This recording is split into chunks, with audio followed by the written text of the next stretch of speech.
Expert Instruction, the Teach by Design podcast, where we dive deeper into the research surrounding student behavior by talking with the people implementing these practices, where they work, and with the students they support. I'm Megan Cave. I'm Danielle Triplett. We did it. We made it. We've gone all the way through the Tier 1 section of the TFI this year. And It's been such a good journey through all of the elements of the framework. And we hope that all of you have learned a lot along the way with us. Today, we're going to talk all about item 1.15. It's the annual evaluation. It's the last item on that Tier 1 section of the TFI. Yes, we did it. And joining us in our conversation today are three incredibly smart women who have been involved in PBIS implementation collectively for decades. They had so much insight to share on the topic. They've seen it all, including the drift that naturally happens in schools as leaders and initiatives come and go over time. And they have sustained their efforts to create positive, proactive school environments over the long term. They sure have. Yes. So let's get into who these people are. Yeah. Diane LaMaster is one of the first people that I got to know when I started working here in 2004. She's been around since the early days of Swiss. And I think she said in the year 2000, and she brings with her so much experience as a special education teacher, a behavior interventionist, and a district coach. Right now, she works for the Midwest PBIS Network and for schools throughout the state of Illinois. Yeah. And then we also have two colleagues of mine that I've known for years as well. First off was Michele Cook. She served as a special educator, PE teacher, PBIS coach, building principal, and executive director of student support services in the Gresham-Barlow School District. And now she's working part-time to support MTSS implementation in that district. She was my mentor when I started as a PBIS coach in that same district, and I'm super grateful to Michele's leadership and support to me, and I just really loved reconnecting with her. Yeah. I also got to reconnect with Kim Barker. She's a longtime colleague of mine, also from the Gresham-Barlow School District. Now she's serving as principal at Deep Creek Damascus K-8 school, and it was really great to hear her perspective as a building administrator. It really enriched the conversation and added some concrete examples of what it looks like to share data and action plan with all staff in her school. That's right. We love talking to all three of them, and so many of their lessons learned complemented each other and gave Danielle and I new ideas and ways of thinking about some of these things. We hope that you take away some useful nuggets of wisdom and your own ideas from the conversation too. So let's get into it. Yay, let's do it. Well, hi, everybody. Good afternoon to all of you. Thanks so much for being here with us. It's great to be I'm here. Megan, Danielle. Kim and Michele. Good to see you guys. Yeah, I think so. Yeah. So today we invited you guys on for a very specific reason. We're continuing on. This is our penultimate episode.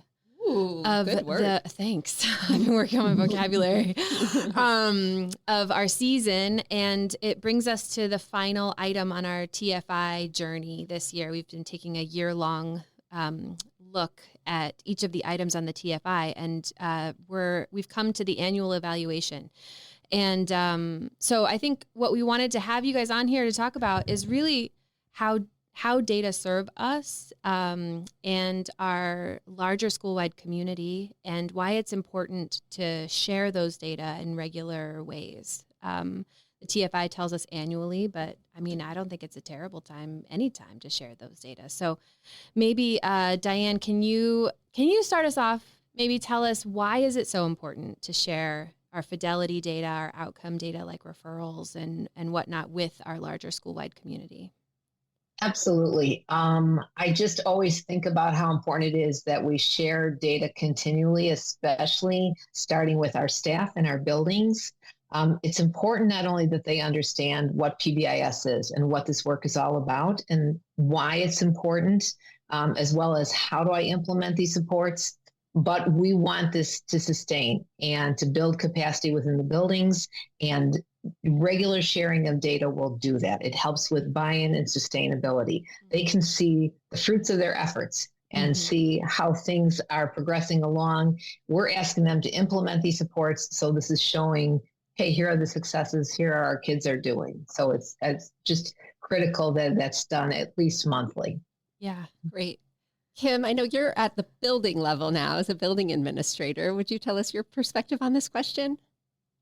I think it echoes a lot of what Diane said. I think one thing about PBIS in our building is that it touches so many aspects of a building, from classified staff, administrators, bus drivers, that's such a big pool of people that it's really important to make sure that everybody's staying in the loop with what's going on and reviewing the system. And then I think just for our community in general, having that transparency about our systems. It should not be a secret to anyone, from anyone, about what's going on in a school, about developing good, positive behaviors, how we recognize kids, any of those things. So I think that's a really important piece. And then the last piece is just like always reviewing data is great for continuous improvement. We have to keep looking at it, keep moving forward with it, changing, creating action plans based on what we're seeing. The other part that I think something that's been rattling around in my brain related to data is the way that it can serve as a memory or a historic record of something. We've been talking a little bit in various episodes about the turnover that's happening in schools, and that it's rare to have a school full of people who have been there from the beginning.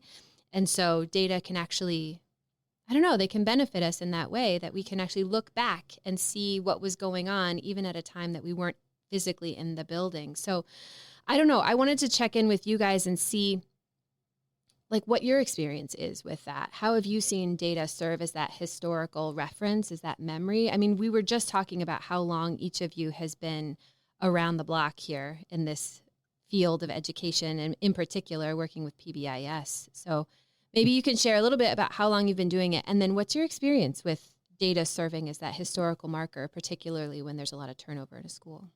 Maybe we can start with Michele. I know she's been in Gresham-Barlow for quite a while and in a variety of roles across that. Yeah. I think the turnover has been definitely a huge variable, not just with building leaders, but also with staff. And going back and looking at what was implemented before, there are some schools that are able to go back and look, 6-7 years pre-pandemic. And, in some cases we have data that's, 12, 13 years to really start to see how much has changed. And we all know that without the sustained practices of teams continually meeting, continually to refine, you get that drift. And I think our district, we're not special. We experience the drift as well. And so as we reopen schools, we really did a deeper kickoff. Again, still not as much as we want, but schools are coming together. They're, working through the TFI to see, like, what does this all mean? Back to what Diane said, like, what really is PBIS again? What did we think it was? So we're kind of redefining, reestablishing, and we're seeing in places where people have really done that work, we're really seeing, we're starting to see, the implementation levels get back up into the 60s and 70s again, percent, but it definitely takes time. And it can be helpful to see it if teams know what they're looking at. And so we're also seeing the importance of providing professional development about what is data is available. What does this mean? How do you use it to actually guide systems development? I love that. Michele, that really reminds me, as we were all coming out of the pandemic, I think especially in Oregon, when our schools were closed longer than in many parts of the country. But, sometimes when I would talk to educators that were kind of opening back up, and they were looking historically at those practices and kind of saying, is what we did before going back to normal? Like, was that normal? Do we have to keep doing what we did? Like, even things like the dress code policy. I've seen schools say, gosh, we used to be more strict on this. Like, now let's move on to just celebrating the fact that kids are showing up and they're here. And it's less important if they are breaking the dress code of having a hat or a hood on. And let's just celebrate that they're engaged and they made it to school today, right? So I'm glad to see that movement and that kind of questioning. Just because we've done it forever doesn't mean that was the best thing. Yeah. I just work with, I'm sorry, go ahead. No, I was going to say, I think we also are seeing that as we're looking at how are we implementing PBIS, are we implementing it with a more culture responsive lens to create that engagement you're talking about? So yes, Diane. No, I was just going to say, I've just worked with so many schools that they say our team was trained 10 years ago and all those people are gone. Yeah. Mhm. And so now here's what we have left. We give out these tickets and we have parties, and that's pretty much it. And so that's then such a it's familiar like, story. Oh, it is. So, okay, let's take a step back and we look to see, was any data collected? In a lot of instances, when they've just done parties and tickets for several years, there was no data collected. And so then it's like really taking them back to kind of square one with a retraining or a reboost. And, let's get the self-assessment survey. Let's get staff perception data. Let's get the tiered fidelity inventory going. Those are two great tools that are going to start to give us our roadmap to where we need to go and what we need to focus on. So, yeah, absolutely. It's kind of amazing. Yes. I think as a building administrator and coming into a building relatively recently, I think it's super important. And one thing I appreciate about PBIS is that it can be really systems based. There's processes for how we look at the data every time. There's processes for a consistent agenda every single time. So there's things that can continue on in a system, even when people change. And I think that that's important. And then just adding in things like the TFI is just another piece into that system that doesn't become so independent on individuals, but really more of a process if we keep and we do all of those pieces like we should. Oh, systems. Definitely. You're speaking Danielle's language. Bet. I was just thinking though, so as you guys are talking, when you mentioned some of the turnover, or Diane, like you were saying, there's schools that all the people that were on that team 10 years ago when it started, they're gone now. I'm wondering, do you ever have your teams look back at previous data and think about what's different about now than what might have been going on at the time? Are you able to give them that context to bridge that gap over the time period? Or how does that work if you've got a team full of people or a school full of people that weren't here back when data was being collected so strategically and systematically? How do you help them understand that like where you are now is a reflection of where you were then? I think a good place that we usually start with is just kind of providing an overall tier 1 booster. And then as part of that booster, because none of those folks generally that we've worked with have even been trained. Mm-hmm. So again, they weren't trained. So they just give out tickets and they plan celebrations, and that's great, but they need that training. So that might look in the way of a full training, a booster. And then as part of that, starting to, as we go through the booster, they're completing all of the components of the tiered fidelity inventory. Team composition, how would we rate ourselves at this point in time? Team operating procedures, and they need to learn about all of that. Your expectations, your teaching system, your discipline system. So as they're learning about all that, they're also completing that TFI. We certainly go back in and check to see if any data has been done. Oftentimes, that's the piece that just is just absent, is missing. None of those surveys, none of that data has been collected, has been entered.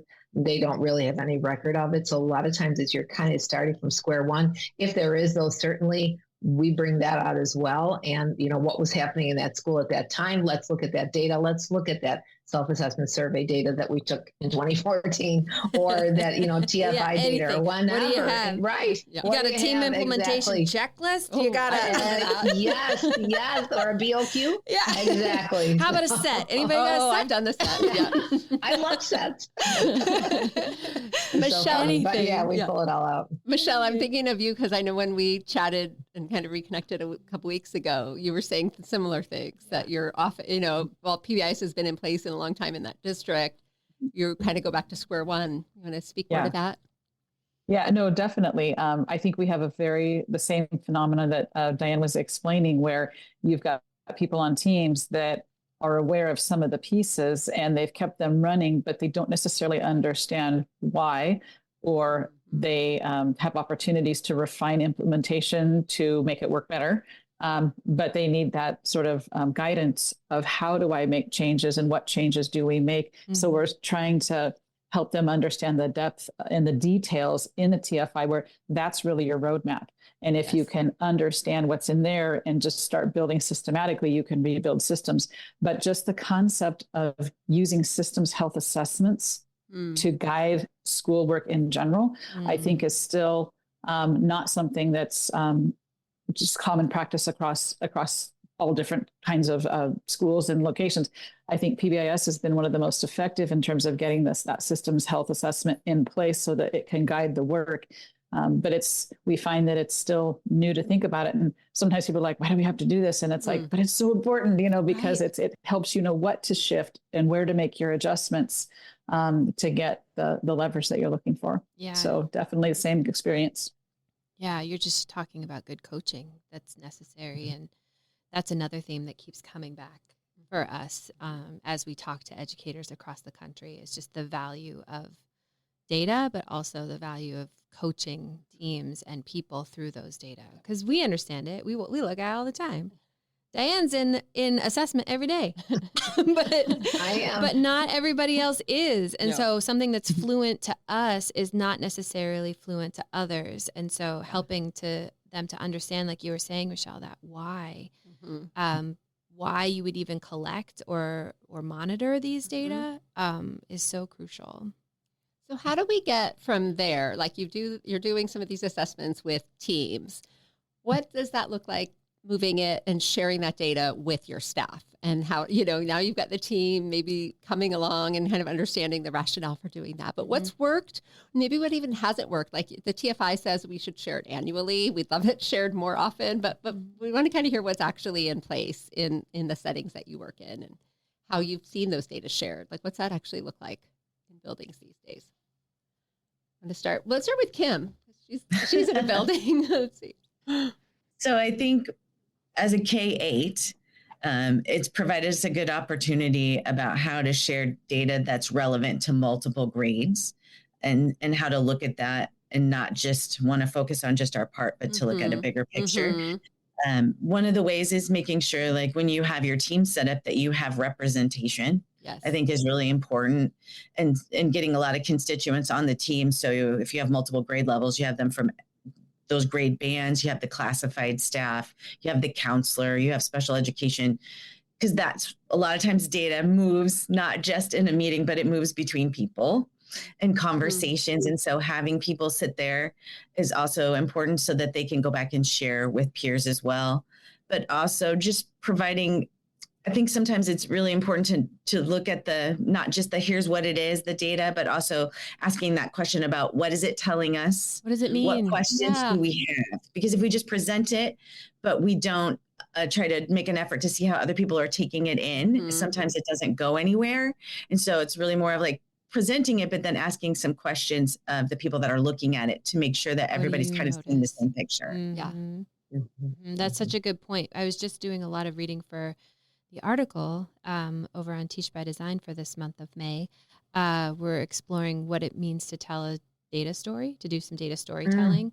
And the research says that there are three components. There's a narrative, there's data, and there's visuals. And you can have two of those three, but you actually create a story that affects change when you use all three. So that's what you're talking about too, is like you've got these data, you're presenting them in the visual, but you need to tell people what it means sometimes, or at least highlight it for them in a way that's like, do you notice this? Because we noticed that. And here's why we did what we did because of it, telling the story and bringing people along in your journey. Yeah. And your audience makes a difference as well. What you're sharing with your staff may not be necessarily data you're going to share with your school board. Say more about that. And so with staff, definitely TFI data, behavioral data, that just ongoing behavioral data that's collected every day. And not only just the data, but based on this data, here are decisions that are being made on that data, and here are the action plans, because oftentimes your staff are going to be part of that plan, so they need to know what the story is. So it's more than just showing the graphs and the data, but like you said, Megan, a story. And here's the decisions made, here's our action items, here's our action plan.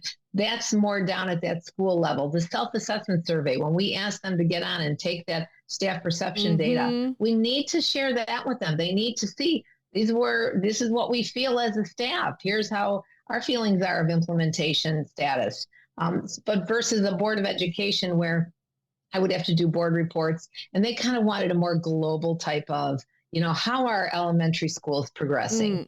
What does the triangle look like for our elementaries? What does it look like for our junior highs, our high schools? So they kind of want to see more of that in terms of percentages.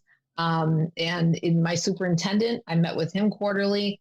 He wanted to look at behavioral data of every school. And he really he was so interested in that very first graph, which is that average referrals per day per month, which is that nice comparison. And he was very interested in that. And so it just kind of depends on, staff should be very ongoing monthly. I met with superintendent quarterly, did twice a year board reports. So it's just, it depends, I think, on your audience, the type of data, how you're going to share it, what that's going to look like. I love that you shared that graph enough times where he was like, I want to see that one all the time. Yeah, I know. Really? He's on board. I love it. He had a data binder. Our former director, he tells a story about when he first, Dr. Rob Horner, he tells a story about when he was first working with a school out in Fern Ridge, and he went to a team meeting and he brought a graph that he created on his own, and they didn't really pay it any mind. And then he showed up to the next meeting and he had the same graph, new data, but like data from their school though. Yeah, from their school. And then they were like, yeah, okay. So, you're serious? You're going to keep bringing that thing? And then the next time he showed up and he didn't have it, and they asked him where the data were. That's great. Data. So I think if you can make it a regular part of how you do business and the way that you communicate with the different audiences that you have, people start to expect it, and they can start to build those connections and patterns, I think, on their own. I was thinking about a particular school that really has just taken off with PBIS the last 3 years, and they've set a very specific goal to target a very specific group of students, and they were really leveraging the students to leveraging the systems to create a different experience for one of their student focus groups, and they've been using the data with their team and to share with staff to show the implementation progress that they've made. And so I was thinking about that as an example at the building level of how to create and encourage staff, like, hey, your efforts are showing up. Look at, we're implementing more, and look, we're also, then you compare that to our referral data, and and they'd made some changes in that too. And so they were able to show implementation going up and referrals coming down, which is sort of that sweet spot to get to. So it was encouraging to see that when a team is really, and we're getting there, but we're going to see more of that. But there's one in particular that took off with that, and it was like, hey, nice job. We love highlighting stories like that. That's great. Totally. It's just making me think of why it's so important to share these data more than just once during the year. The TFI tells us to share it once, like to have an annual evaluation. But to me, if you can do it in smaller ways, like you can have like a big report that you put together, like at the end of the year, here's what we did, here are the things that happened, here's everything, a summary of it all. That's great. That would be great. But I think that there are smaller ways to share data more regularly with people so that they can see those results in real time. So you don't have to wait months to know whether this focus group is working or not.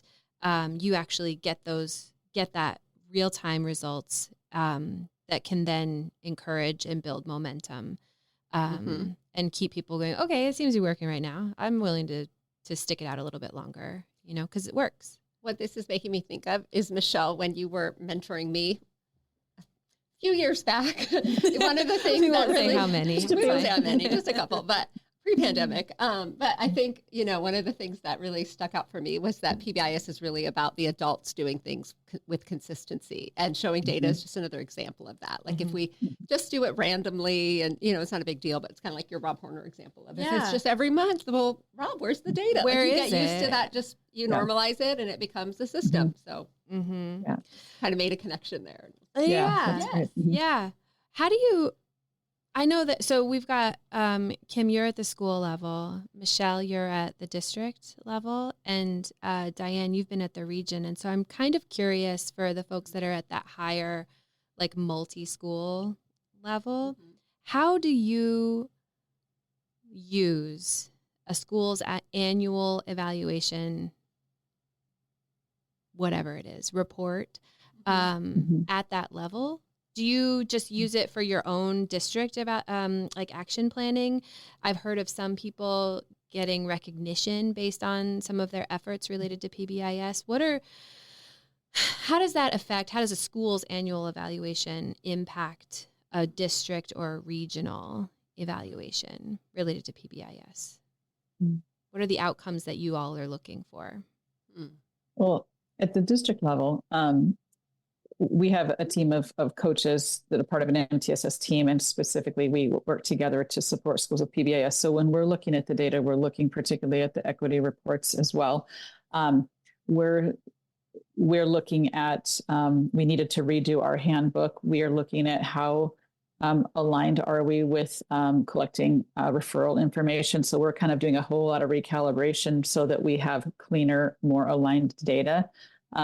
So a lot of the information that we're looking at is informing us for professional development. Where do we need to make shifts across the district to start to clean things up and get things aligned? Again, this is a lot of that post-pandemic cleanup paired with drift over time. Yep. And so it's really helping us with, as we can get more time with teams to be able to plan out professional development. We're starting to expand our professional development. We're going to start implementing more consistent, how do teams use Swiss, because we've learned that we've assumed that there is some knowledge in place that there's not. And so we're like, okay, we need to go back. We need to back up a lot of that back to the basics. Yep. And so, even this spring, it was like, let's go back to PBIS 101. What are those pieces? What does it need to look like?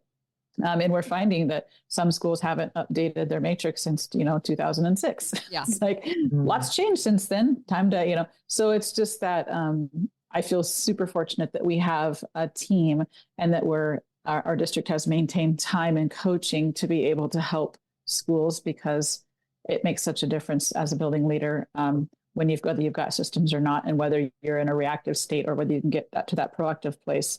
Which really, gives you more time for instructional leadership. Gosh, I love that. I love that. I feel like that is it, Michele, that we're just desperately trying to find a way to get out of this reactive state and into that proactive, what can we do to create the spaces that we want instead of reacting to the spaces that we have. Yeah. Oh my God, I'm making connections in my own brain. Yay. Thanks for the words there, friend. Diane, what are you doing? Follow that, Diane. I don't know. That was pretty good. I like that little saying too. I'm going to write that down. Certainly at our level at Midwest, and we work with all of the schools and districts within our state and the Midwest region. We have coaches meetings, and so we'll meet with district coaches. And then kind of just they have a chance to interact with each other and just share with them some suggestions and ideas and tools. And when you're meeting with your teams, now that it's getting closer to the end of the year and they have meetings set up with their teams, what's that going to look like? Will you have data on the tables? Will you have the year-end report if you're Swiss users? That's an amazing report. Such a good comprehensive report with everything that's been entered into Swiss. How about your TFI, your self-assessment, climate surveys, ethnicity reports, all of those rich data. And then from there, just really digging in and starting to develop a multi-tiered action plan for the new school year. What's that going to look like at tier 1, at tier 2, at tier 3? So we do a lot of that at our level. We do a lot of that coaching with district coaches who then take that back to all of their buildings. As they meet with their building-based coaches, they take a lot of that information. So that's a way to kind of share. And a lot of that experience I have when I was a district coach as well, sharing that now with district coaches, in Midwest and across our state, to just then they take that back to their coaches. Well, let's talk a little bit about, beyond summarizing that effort over your last school year, we know that teams really want to naturally continue their progress as they're looking ahead to the coming school year. So we're curious, what are some ways you've seen teams leverage data to start action planning for that year ahead? Yeah, Diane, you talked a little bit about that, but maybe Kim, what have you seen with your teams at the school level when you're putting together this summary of the year and you look toward the next year? How do you use it? Yeah. Well, it's school improvement planning time right now. Right. And this is just one really important piece of data that we bring forward when we look at that. Yes. And one of our district initiatives is an inclusive culture and, instructional alignment, and PBIS really fits with both of those. And so when we're looking at that and we're thinking of items and things that we might want to work on, the data says we should work on this, or someone just proposes we should work on this. We're usually using that as kind of a framework about how does our work fit with our school improvement plan, which fits with our district. And it really kind of aligns well together.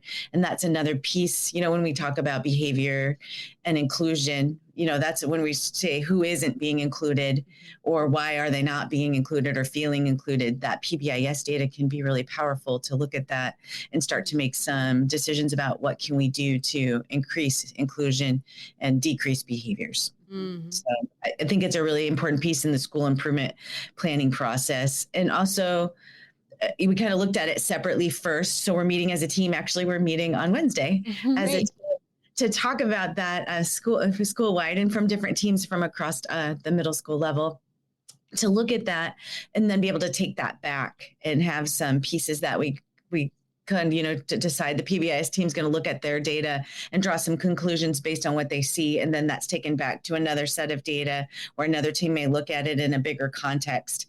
But it's definitely a good foundational starting point. When we talk about MTSS and multi-tiered systems of supports, PBIS always comes up a lot because it's that very core level of what are we doing to support every kid in the school at the most basic level with consistent expectations. And so making sure we keep coming back to that whole idea when we're like, well, we want to help everybody at the top. We also want to make sure we're setting a really good foundation when we're planning for things. And so we want to plan at all levels. I keep hearing this theme of this, coming back to basics and those foundational principles that Dr. Horner and others kind of helped create. And while those are still in place, they've evolved and we're continuing to do things better. Michele, what are your thoughts? Well, and that's what we're seeing is that schools are, because it's a different context now. Yes. The needs of our kids have shifted. Our society and world is in a different place. And so an example is one school used the data and they identified that their African-American Black students they had disproportionality in their referrals. And when they did some empathy interviews, they're finding that there's a group that isn't feeling super connected. And so that team decided to identify that as a specific goal for their PBIS work in terms of we want to use the system, strengthen the system, and see if we can have an impact for this subgroup. And that was the one I had mentioned earlier. And they layered it with other things. So like Kim had said, inclusive culture in our district is a priority and evidence-based practices, via MTSS and instructional alignment. So kind of leveraging those and bringing them together. And they are seeing an impact and they are seeing improvements in the inclusive feel of their school. But again, it was that intentional building leader like Kim, seeing it all through the school improvement planning process, bringing it into alignment and using the data to help steer, because there's so many possible things to do. But, back to the basics of what's the smallest change that's going to have the biggest impact? How do we leverage? Because we aren't going to get more time.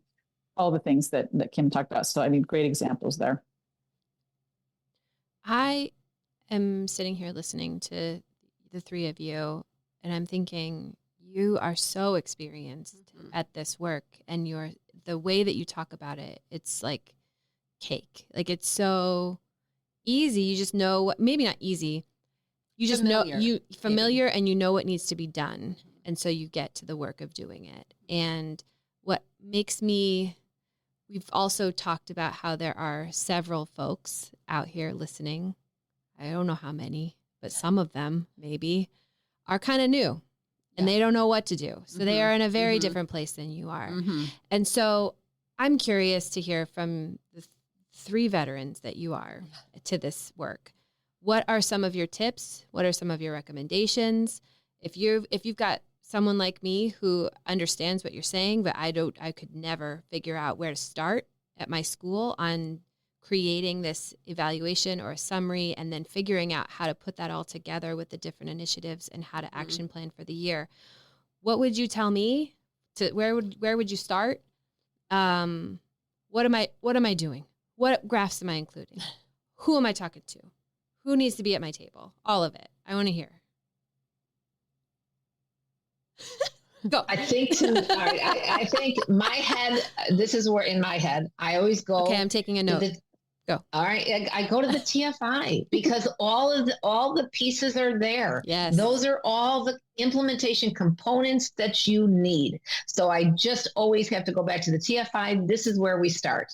This is exactly where we start. And, do we have a representative team? What are our operating procedures? How are we conducting our meetings? Do we use meeting minutes? Are we using the TIPS process? All of those good pieces that are part of TFI, that's the starting place for me is TFI. Mm-hmm. I think those other components, such as the self-assessment, climate surveys, looking at your own triangle data, behavioral data, those are all important as well. But for someone that's just, we need to take it back to square one, mm-hmm. for me, it's always the tiered fidelity inventory. Mm-hmm.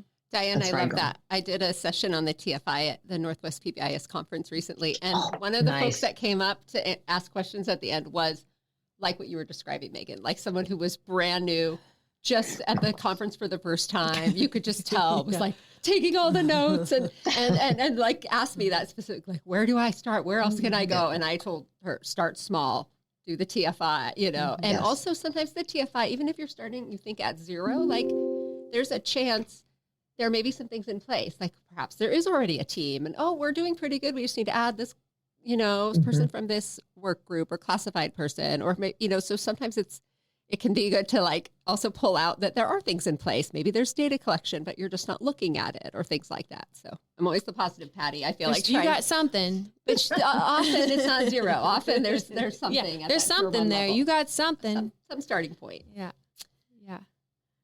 Kim, what do you think? To partner on with that, I think it's also really important, but it's hard sometimes to be honest about where you're starting and be really honest about where you are. And it's okay to just be implementing. It's okay if something doesn't exist yet, but be honest. And then that's where the action planning piece starts. If we think we have something in place and we're doing it great, how do we know? If we don't have it in place, why do we think that? How do we know? And so like both of those pieces are really important, but being honest and not overinflating what's in place, because then you don't always see the room that you have to grow or to move in that direction. And so not being hard or harsh on yourself, but also being pretty honest and making the data tell you, how do we know what we know? And so then we can make decisions. And it's okay that we don't know everything. What are we going to do to try to know more? That honest conversation is hard because sometimes it feels, especially at the end of the year, when you're looking at things, it's hard time to look and go, oh, that's where we were. But you can go, oh, that's where we are. What are we going to do to move forward? But sometimes at the end of the year, that's a hard conversation. Oh, yes. For sure. Definitely. For sure. Michele? I think both what Diane said and what Kim said are absolutely spot on. That's exactly when Diane said start with TFI. That's exactly where my mind went. And I think, Kim, that piece about being super honest. I mean, part of that as district coaches, where you are is where you are, and that's okay. It's about moving forward. And I think that question about if we're not sure what's the evidence, I think the other gap that I'm hoping to fill in our next professional development is just to start get examples from schools about these are the reinvented, what's the word I'm thinking of, the regenerated matrix for 2024, getting some of those newer pieces, because if educators can see examples of what does it look like and sound like, that speeds up implementation like there's no tomorrow, because it's like, oh, I can do that. And it suddenly becomes manageable too. So I think, with that evidence, that question is just so powerful, Kim, in terms of like, it's how do we know? Because people want to, they always want to get an A on their paper. I know I do. Yeah. So it's like, okay, it's okay. This tool isn't about that. It's about and that again goes back to understanding what is the TFI and how do you use it for long-term implementation and sustainability. Yeah, I think that question right there is one that we seem to come up against quite often, which is like taking these surveys is not some sort of like accolade or condemnation of what you have going on. It is merely an assessment of what's happening. The same with referrals, as far as we are concerned, that if you're looking at behavior data, that is just a reflection of what's going on in your school, good, bad, worse. There is no judgment. It is just what is happening. And it's like you were saying, like being honest about the data that you have and understanding that this is just where we are. This is not a place to say, like, look at me, I got an A on my paper. This is like this is where we are and where are we going to go. And sometimes those lower evaluations can be like a little bit freeing, because you have so many places you can start, that you get to pick. Yeah. You get to pick the one that feels good, or the one that's going to stick with more people in your school. You can kind of choose to focus on one thing and start small. Yep. Like you were all saying, this is all really helpful. I appreciate having the years of knowledge in this space that you all share, and the experience that you bring to this work. We're so privileged to be able to talk to the three of you and how you make this work with the schools that you support. So thanks so much for joining us in our little episode here today. Really appreciate the time you took. I'm thinking of all the things you have on your to-do list, and to carve out time to talk with us is just incredible. So thank special. you. Yeah, thanks for having us. It was fun. It was fun. Yay, we love fun. Jinx.